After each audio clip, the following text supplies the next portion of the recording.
Hello नमस्कार सबैजनामा। मेरो सानो पसलमा हजुरहरूलाई स्वागत छ। यो मेरो सानो पसल रहेको छ जहाँबाट मेरो सानो परिवार चल्छ। 400 लगाएको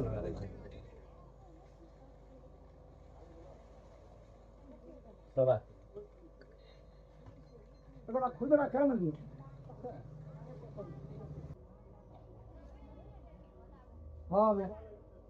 एक किलो डेढ़ किलो निकाल्दै कनी बेसी हो 1 किलो 8 होला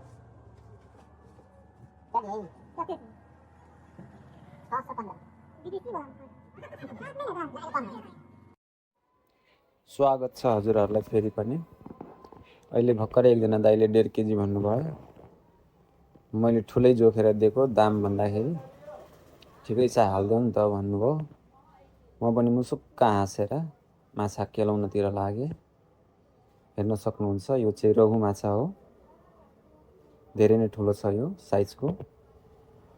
यसको तौल लगभग 2 केजीको हाराहारीमा रहेको छ भने 2 किलो चाहिँ अलिक पुगेन। यसको मूल्य चाहिँ 615 रुपियाँ भएको थियो।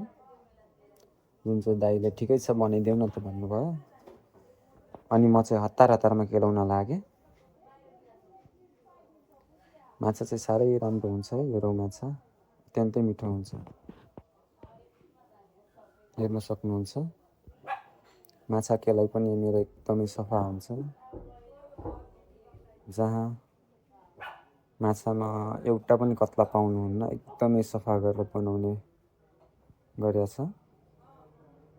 माछा चाहिँ जस्तो भन्नुहुन्छ त्यस्तै खालको पाउनुहुन्छ। कृपया एकचोटि पसल भिजिट गर्नुहोला।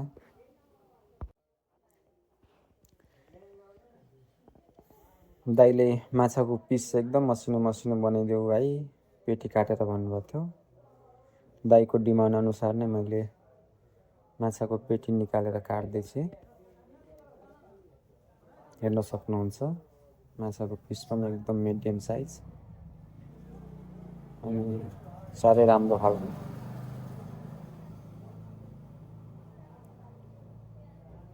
यो चाहिँ पेटी पिस भयो। पेटीमा चाहिँ अलिक काँडा कम्ती हुन्छ अनि केटाकेटीलाई पनि नानीहरूलाई खुवाउन एकदमै सजिलो हुन्छ।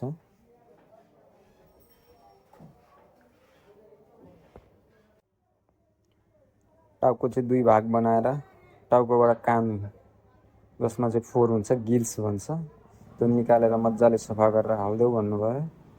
मैले कान निकालेर माछा रेडी बनाएर प्याक गरिदिएँ अनि आफ्नो पसललाई सनाकसुनुक पारेर अलिक सफा गरेर म चाहिँ फेरि अर्को कस्टमरको पर्खाइमा बसेँ।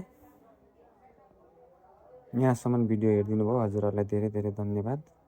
कृपया सेयर गरिदिनु होला।